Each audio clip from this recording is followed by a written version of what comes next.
Rudy Giuliani was once known as America's mayor. America's mayor. But this year he took on a different role as Trump's TV defense lawyer. He started off his public campaign in defense of the president by openly admitting that Trump repaid that money that was funneled through a law firm to Stormy Daniels. Having something to do with paying some Stormy Daniels woman $130,000, I mean, which is going to turn out to be perfectly legal. That money was not campaign money. Sorry, I'm giving you a fact now that you don't know. It's not campaign money. No campaign finance violation. So they funneled it through the law firm. Funneled through a law firm, and the president repaid it. Well, Giuliani's defense of Michael Cohen evolved, of course, as talk of Cohen turning against the president grew louder. Imagine if that came out on October 15th, 2016. Sure. Cohen didn't even ask. Cohen made it go away. He did his job. Michael Cohen, I think, would tell you he's got nothing incriminating with the president. And really, they should stop going after him. They're torturing the guy. I don't see how he has any credibility. I mean, this is basically if you had a trial, and there won't be a trial here, but if you had a trial, you'd say, well, which lie do you want to pick? There's nobody that I know that knows him that hasn't warned me that if he's back us up against the wall, he'll lie like crazy, because he's lied all his life. Well, Rudy's defense of the president also shifted from first saying that there was no collusion to arguing that collusion isn't a crime. This started as collusion with the Russians. No. Right.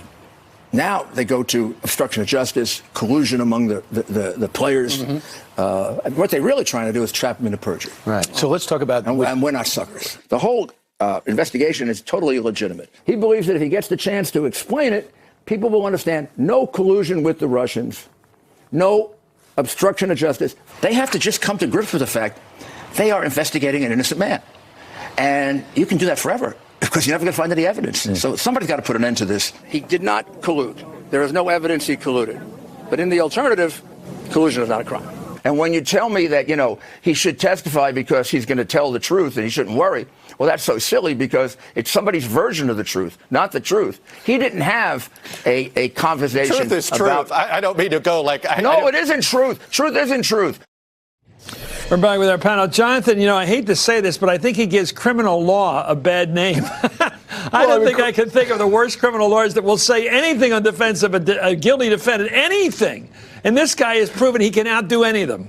Well, Chris, I think we should stop considering Rudy Giuliani as a lawyer for purposes of defending Donald Trump or really any other purposes. This is somebody who has done as much to make the case that Donald Trump could be implicated in crimes as he has to take away from it.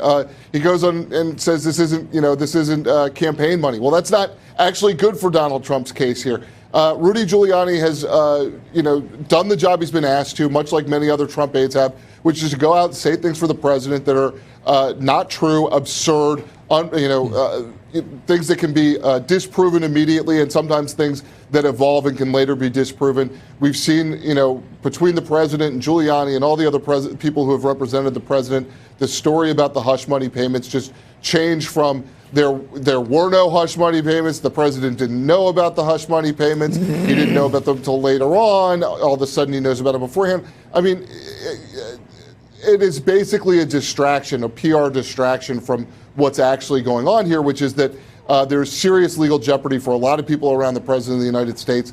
We don't know whether or not the president can be indicted. We may find out. Shannon? Well, and I think Rudy is intentionally making this a distraction, a public relations campaign, because he believes that this is not going to be a criminal case. This is going to be about impeachment.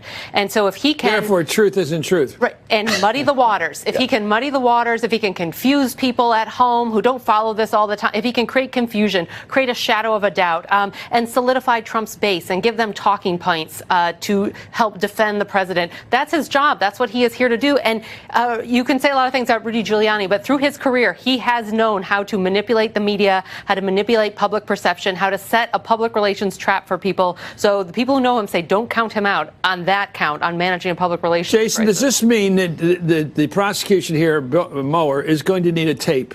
Like Jaworski needed a tape against Nixon? Because I get the sense that if you can say truth isn't truth, what you're really arguing is if you're willing to believe my side of the argument, I'll say anything.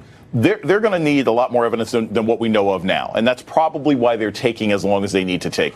You can't, unless you get a direct email that say Trump for sure, we can prove he knew about the meeting. Unless you can get some direct commentary from the president or an email that confirms it, yeah, that's what Mueller's going to need. But I think that the problem sort of politically that you hear from Giuliani and a lot of these people, this sort of argument, well, first it was collusion. Collusion's not a crime. It's like in The Fugitive. If he's like, I didn't kill my wife, but if I did, it was an accident. That doesn't work, right? You would still end up going to jail. You would still end up committing a crime. But he didn't kill his wife. Well, of course he didn't. No, he claimed. That's critical. But that's the critical thing. We don't know if that's the case. One-armed man did finding out. Yes. Hey there, I'm Chris Hayes from MSNBC. Thanks for watching MSNBC on YouTube. If you want to keep up to date with the videos we're putting out, you can click subscribe just below me or click over on this list to see lots of other great videos.